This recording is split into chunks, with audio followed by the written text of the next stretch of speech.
आज आपण रव्याचे डोसे करणार आहोत। तर रव्याच्या डोश्यासाठी आपल्याला लागणार आहे 1 वाटी उडीद डाळ आणि 3 वाट्या रवा।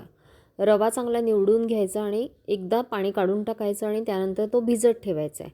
आवश्यक तेवढंच पाणी टाकायचं आहे, पाण्याचा अतिरेक करायचा नाही। डाळ देखील 2 ते 3 वेळा धुवून घ्यायची आणि साधारण डबल ते टिबल पाणी त्याच्यामध्ये टाकून ठेवायचं। साधारण 3 तास तरी डाळीला भिजणं गरजेचं असतं। 3 तास डाळ भिजल्यानंतर आपल्याला ती मिक्सरमध्ये छान बारीक वाटून घ्यायची आहे। डाळ भिजत घालताना साधारण पाव चमचा मेथीचे दाणे देखील त्यात भिजत घालायचे आहे। मिक्सरला छान बारीक वाटून झाल्यानंतर आपल्याला हे डाळीचं मिश्रण आहे ते रव्यामध्ये मिक्स करून घ्यायचे आहे। मिक्स करून ठेवल्यानंतर हे साधारण 6 ते 7 तास ठेवणं गरजेचं असतं।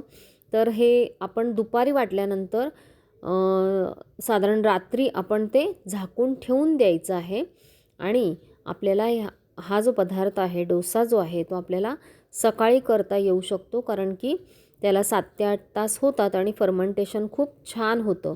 तर असे हे जे रव्याचे डोसे आहेत ते ह्याच्यासोबतच आपल्याला भाजीची कृती बघायची आहे। चटणी तर नेहमीच आपण बघितलेली आहे, तर रवा डोसा आणि भाजी याची आता आपण कृती बघूया।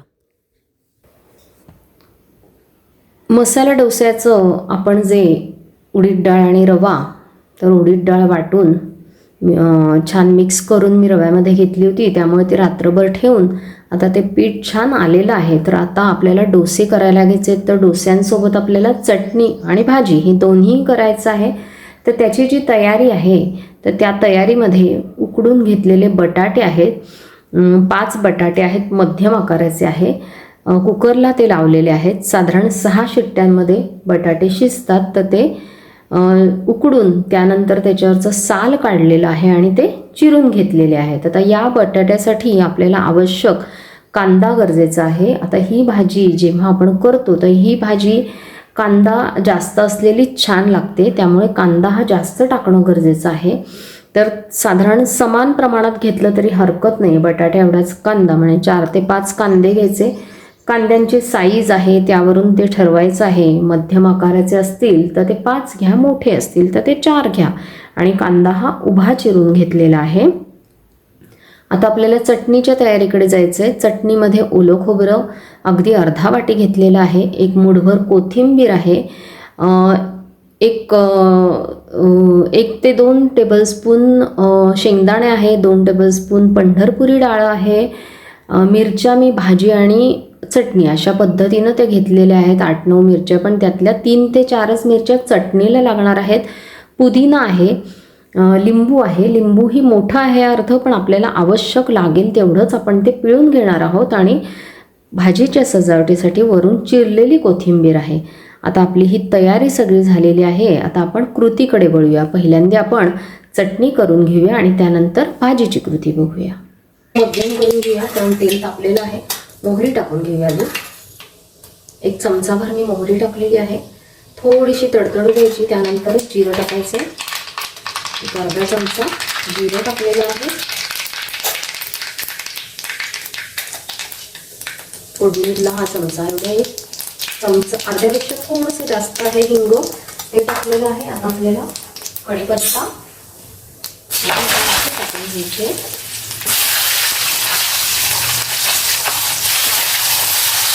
आता ह्यावरच आपल्याला हळद टाकायची आहे आणि कांदा टाकून घ्यायचा।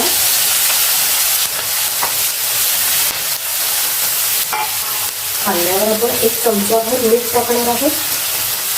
आता आपल्याला हा कांदा छान परतून घ्यायचा आहे। आता आपण काय करूया, 1-2 मिनिटांचा तूप आणि गॅस बारीक ठेवून त्याला छान वाफ देऊया।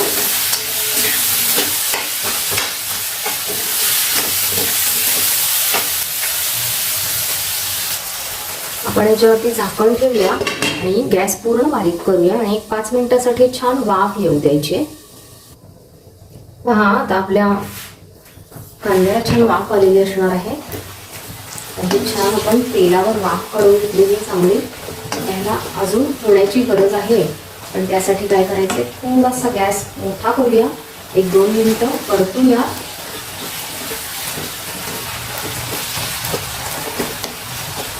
कांदा परतताना अजिबात घाई करायची नाही, कारण ह्यामुळे भाजीची चव खूप छान येते.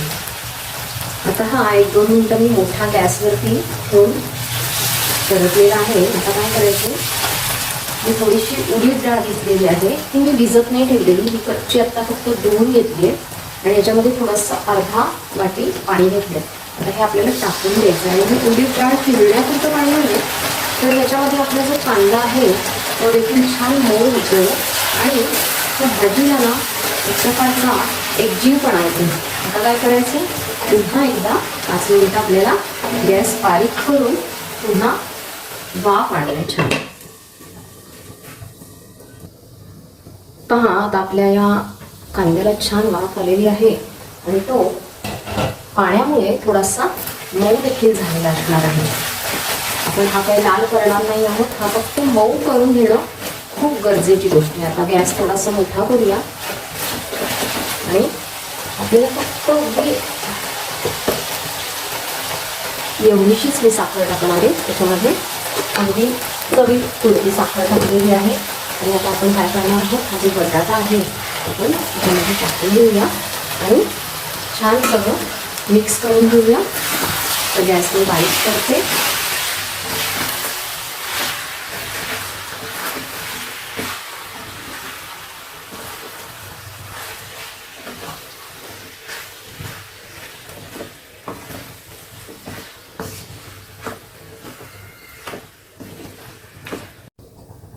हा बिडाचा तवा आहे. बीड हा जो धातू आहे हा आरोग्यासाठी खूप चांगला असतो. ह्याच्यामध्ये तांब आणि लोह या दोन्हीचं मिश्रण असल्यामुळे दोन्हीही धातूंचा फायदा आपल्याला यामध्ये मिळतो. पूर्वीच्या काळी बिडाची भांडी खूप वापरली जायची आणि मध्यंतरीच्या काळामध्ये आपण सगळ्या जुन्या गोष्टी आहेत म्हणून, पारंपरिक गोष्टी आहेत म्हणून या नकोशा वाटायला लागल्या होत्या. बीड हा धातू वजनाने जड असल्या कारणाने वापरणं थोडं कठीण होतं, परंतु हा एकदा घेतला की कायमस्वरूपी टिकणारा धातू आहे. त्यामुळे परंपरागत आपण ही भांडी वापरू शकतो. ह्याचे फायदे आपल्याला लोह आणि तांब मिळतंच, पण त्याबरोबर विषारी धातू आपल्या पोटामध्ये जात नाही आणि हे भांडं खूप चांगलं टिकतं. त्यामुळे आर्थिक बाब देखील जपली जाते. सतत भांडी बदलणं हा भाग बंद होतो. त्याच पद्धतीनं बीड हा धातू एकदा तापला की प्रचंड तापतो, त्यामुळे आपल्या गॅसची किंवा इंधनाची बचत होते आणि तापल्यानंतर मात्र फार कमी फ्लेमवरती सगळे पदार्थ खूप छान होतात. आत्ता आपण 2 ते 3 चमचे तेल टाकून घेतले आहे. यामुळे काय होतं, ते तेल जे आहे ते त्याच्यामध्ये छान मुरेल आणि त्याला एक प्रकारचा ताव येईल आणि मग त्यानंतरच आपल्याला सुरुवात करायची आहे. भाजीकडे वळूया. भाजीला फार छान वाफ आलेली आहे. ही अशी वाफ येणं फार गरजेचं आहे. आता आपण तिला पुन्हा एकदा हलवून घेऊया. तळापासून थोडा चमचा मारायचा आहे म्हणजे थोडं जे काही लागलेलं आहे ते देखील भाजीत मिसळून जातो आणि पुन्हा जास्त करपणं जे आहे ते बंद होईल. आता आपल्याला काय करायचं आहे, ही शिजलेली आहे भाजी, तर ह्याच्यामध्ये आपल्याला कोथिंबीर टाकून घ्यायची आहे. बटाटे जर वाटल्या पोळी की फार मोठ्या वाटल्या तर अशा पद्धतीने आपण ह्या चमच्याने बारीक करून घेऊ शकता. त्यामुळे थोडंसं त्याची एकजीव पण होते आणि फार मोठ्या पोळी नको वाटतात खायला, तर बारीक असल्या तर बऱ्या वाटतात. आता आपण कोथिंबीर टाकून घेऊया. आता आपली ही जी भाजी आहे ती तयार झालेली आहे. आता ही थोडीशी चाखून बघायची, यात जर मीठ कमी असेल तर तुम्ही टाकू शकता. आता मीठ बरोबर आहे त्यामुळे ती टाकणार नाही आहे, पण आवश्यक वाटलं तुम्हाला तर मीठ तुम्ही टाकू शकता. आणि हलवून आता आपली भाजी ही झालेली आहे.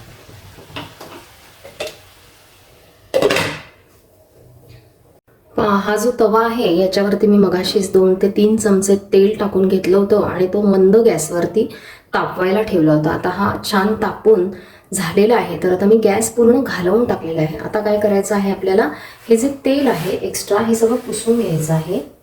ते आपल्याला नको आहे. हे मी फडकं, स्वच्छ फडकं आहे, जे वेस्ट आहे मी अशी काही फडक्यांचे तुकडे ठेवते की जे आपल्याला टाकून द्यायचे, पण ते स्वच्छ असतात. स्वच्छ धुवून छोटेसे तुकडे करून ठेवले की आपल्याला अशा वेळेला ही फडकी वापरता येतात. आता आपलं हे एक्स्ट्रा तेल आहे हे सगळं काढून टाकलेलं आहे. आता आपण काय करायचं आहे, हा जो कांदा आहे हा एकदा फिरवून घ्यायचा आहे. अगदी मी जरासं एक थेंबर तेल टाकते हा जो कांदा आहे हा फिरवून घ्यायचा आहे. गॅस आता आपण ऑन करूया. तेलाचा अतिरेक नाही करायचा आहे. तेल अगदी एकदमच थेंब टाकलेले आहे मी. आता हा कांदा पूर्ण तव्यावर छान फिरवून घेतलेला आहे. आत्ता आपल्याला काय करायचं आहे, हा जो डोसा टाकायचा आहे हा पूर्ण नाही टाकायचा आहे. अगदी ही पहिली सुरुवात आहे म्हणून अगदी एक छोटासाच टाकून घेऊया. गॅस मी आता चालू केला आहे त्यामुळे मोठा ठेवला. अगदी छोटा आणि जाड टाकूया थोडासा. तर आता हा होऊन दे आणि मग हा कसा होतोय ते बघूया आणि मग पुढचे डोसे टाकूया. आता मी काय केलं, गॅस मगाशी मी मोठा ठेवला होता तर थोडासा बारीक केला आहे आणि वरून थोडंसं तेल टाकून घेतलं आहे. आता हा गृहीत धरायचं नाही की हा चांगला निघेल किंवा नाही, काही होऊ शकतं, परंतु हा वेस्ट म्हणून धरला आहे त्यामुळे मी फारसं त्याच्यावर तेलही टाकलेलं नाही, पण आवश्यक तेवढं टाकलेलं आहे. आता आपण बघूया की सुटायची परिस्थिती काय आहे, सुटतंय का, झालाय का. तर अजून थोडा होणं गरजेचं आहे, पण असं वाटतंय की छान सुटेल म्हणून पहिल्या स्टेजला समजतं आहे.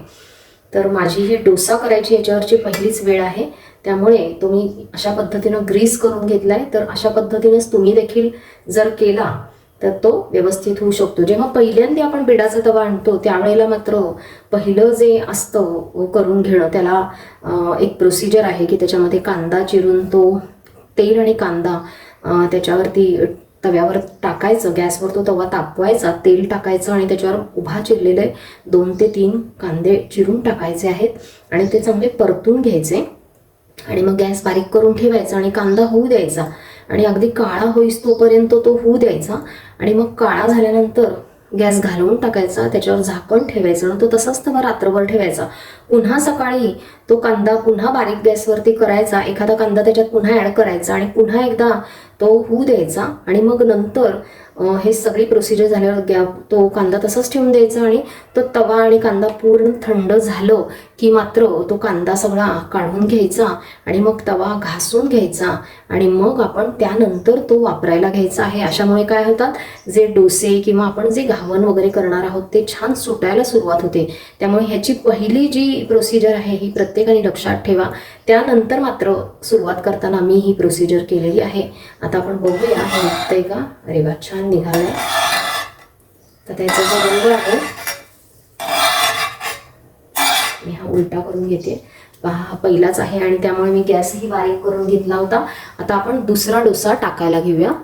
आता मी काय करते आहे, गॅस बारीक केला आहे आणि एकदा कांदा फिरवून घेते. पहिलंच तेल आहे, मी तेल पुन्हा टाकलेलं नाही आहे आणि आता आपण हा डोसा टाकून घेऊया याच्यावर.